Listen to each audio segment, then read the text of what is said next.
Cade is out, but for how long? We get into it next on Beyond the Locker Room.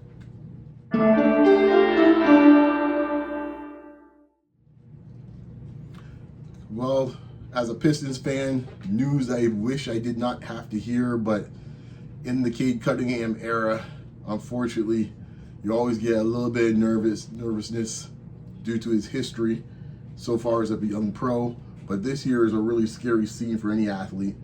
A couple nights ago, I guess it was Wednesday night, they were playing the Washington Wizards. And I'm going to be referring to the Detroit Free Press article from yesterday about his condition and everything like that. I think when you have items like this, you should actually use like official sources. This is not something to kind of go off the dome with. So I'm going to be referring to a lot to this Detroit Free Press article on what he has, what the condition is, or what the situation is, time frame, and so on and so forth. Anyways, so the Pistons are going to be out at least 2 weeks without Cade Cunningham. He suffered a left lung pneumothorax, more commonly known as a lung collapse for laymen like us. He exited the first quarter against the Washington Wizards on Tuesday, March 17th, after a collision with rookie wing Trey Johnson, and didn't return. So the team announced a 2-week reevaluation timeline on Thursday. Now, before I go any further, key point and the key word here is the team announced a 2-week reevaluation timeline on Thursday.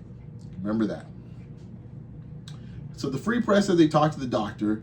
I'll try to say his name, but Dr. Panagis Galistatos. My apologies to him and his family for butchering his name. He's a pulmonologist at Johns Hopkins in Baltimore, and talked about the nature of the collapse. So, for what collapsed lungs are for professional athletes, and what the recovery process entails. So essentially, pretty much what he's saying is that when air is escaping out of a hole in the lung and into the rest of the chest cavity, the pressure from the surrounding air collapses the lung. That's essentially how you get the collapse. So they asked, so the quote was, how you fix, so this is now from the doctor's perspective. Quote, how you fix it just depends on the severity and what's it's causing. But oftentimes what we do is we put a chest tube in, we remove the air, allows the lung to reinflate because there's no air pushing it down. And then we let the hole in the lung kind of seal itself, said the doctor. Just to follow up what the doctor said, he said, if you've got a cut today from a skate and I throw a Band-Aid on your body will take care of healing it. So we don't go in and fix the hole.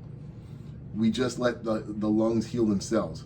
We keep usually a chest tube in use so the air can leave and not stay there, keeping the lung collapse, end quote. And now the question is, well, what happens if the hole doesn't heal itself, it heal on its own? Surgery will typically follow in this case here. So the doctor also said, other patients, sometimes the lung may not fully expand, and so there we may need to keep them into surgery and put what's called talc, or just material that can help the lungs stuck to the chest wall, he said, end quote. Quote, we tend to use that as a last resort. You may say, well, why not do that first? The challenge is you want to give patients back their normal physiology. When you suddenly glue the lungs to the chest wall, you've lost a little bit of the ability for the lungs to be lubricated, to slide against the chest wall. You've lost that by sticking them to the chest wall. So that's how we manage it, end quote. All right. So, just to give you a heads up, this is not the first time it's happened. I mean, CJ McCollum also had this, and obviously is still playing. He's playing the Wizards up to a few months ago. So it's not as if this is something that is going to be, hopefully it's not going to be a serious injury that will affect his career moving forward.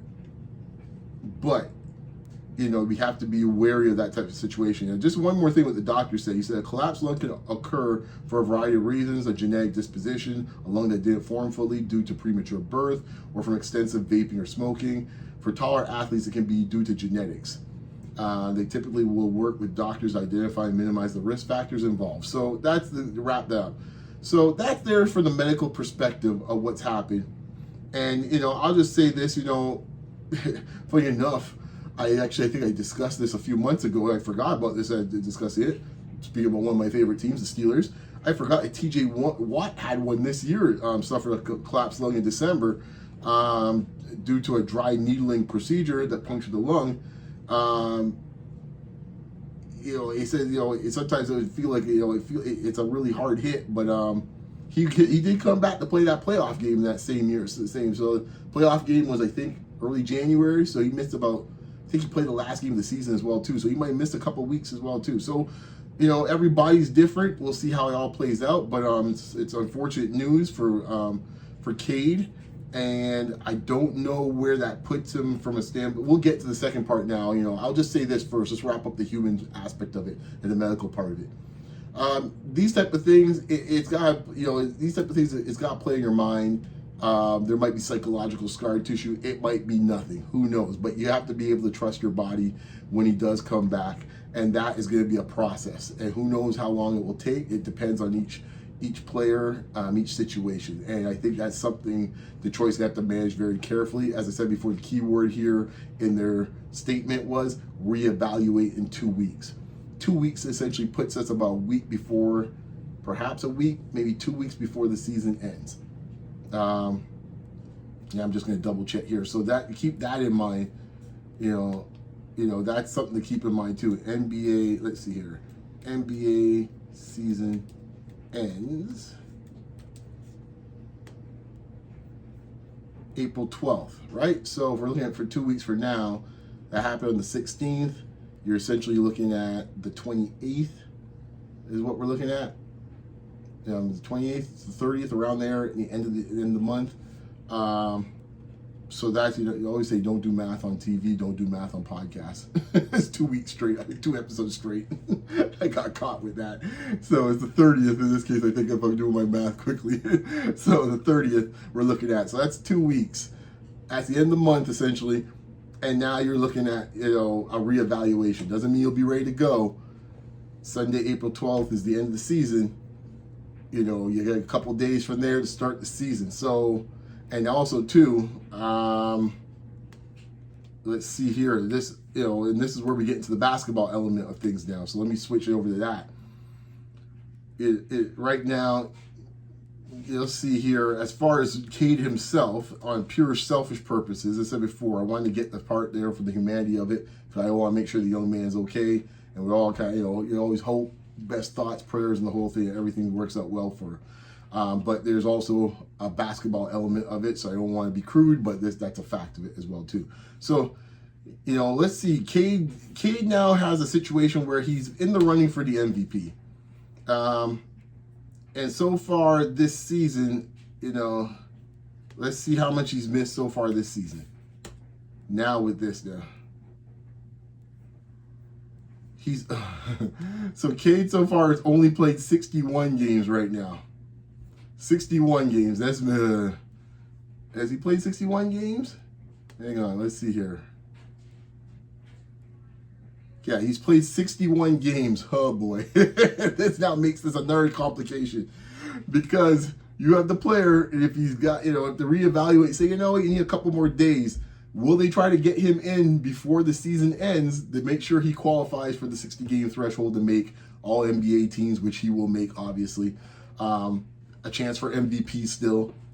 I don't think he's going to win it. I think at this point here, this is SGA's to lose. But hey, you want to be in the running as the top 3 finalists. And I think if he plays the 65 games, he will be one of the top 3 finalists. So this is where things get strange like that. There's also probably monetary, incentives that might be involved as well too. So this gets to a very dicey situation. This is why some people were against the 65-game threshold, because you get into the funny stuff like this, and that's going to be something to watch. Because if it happened like a week from now and 65 games, then they probably would just call it a day with him for the season and see where it ends there, perhaps. But now we're in this funny situation with the player. If he's all right enough, or at least he feels all right enough, he's going to want to make sure he gets in to get those games in. We saw it with Josh Allen. where he actually, he has like a game streak going on. At the end of the season, he played for one scrimmage and then got out. I think he did one play actually and sat out. So these type of things happen to make sure he kept the streak going. So keep that in mind. As far as the Pistons themselves go, I mean, when we look at the standings right now, they are about 3 games up on Boston, and I think, I don't know, that's not going to be enough, to be honest with you. Duran's got to do what he did early in the season where he's going to carry the load. And this is the reason why, folks. I'm going to check the standings here just to see where we're at. Yeah, they're 4 games up on Boston at the moment, 50-19. I would say pretty much they've been 5-5 in the last 10, even with Cade. They've won the last 2, but I would say they need to go, what we're looking at here. So, once again, essentially 70 games out. They've got 12, 13 games left. They got 13 games left. They got to play essentially 500, and they'll be safe to get the number 1 seed, 500 or so. And I'm telling you right now, I think they could do so. But this is where things come into play. When I mentioned at the trade deadline, the move of Ivy and moving on Ivy, I mentioned all year, this was my concern. Even prior to this injury with Cade, you saw teams already just kind of starting to do the blitz, overloading on Cade, and forcing guys that I wasn't sure yet if they could be stepping up in this role yet. Perimeter guys. Duran's going to do Duran. He's going to be 18 or 20 points with about 10 or 11 rebounds. He can do his thing on the inside. But the guy, you need another perimeter guy to take pressure off of Cade, especially when it gets to playoff time.